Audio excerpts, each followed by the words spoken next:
If you want to make your life 10 times harder, go it alone. Truth is, study after study has shown that if you're going alone, you're stacking the odds against yourself.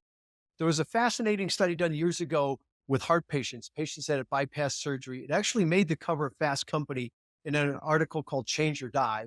And we met a couple of the researchers, but it was a fascinating article that talked about patients that have bypass surgery, which I guess is very painful. There's slow recovery, it's expensive. But the things that the doctors are most worried about was the fact there's this high relapse. So people go through this, and a couple of years down the road, they're back doing it again.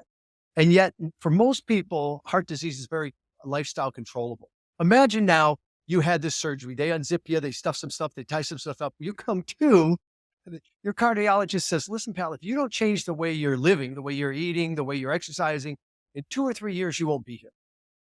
That seems like a pretty big impetus to change. You either change or you're toast. So what do you think most people did? Well, they changed. Every one of them changed initially. They all changed.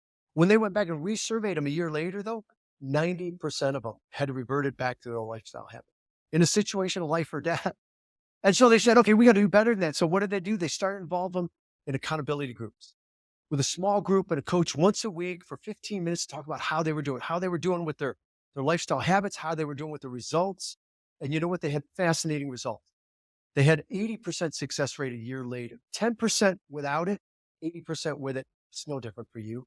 Whether you've got business goals or you've got personal goals, doesn't matter. If you're going alone, you're stacking the odds against yourself.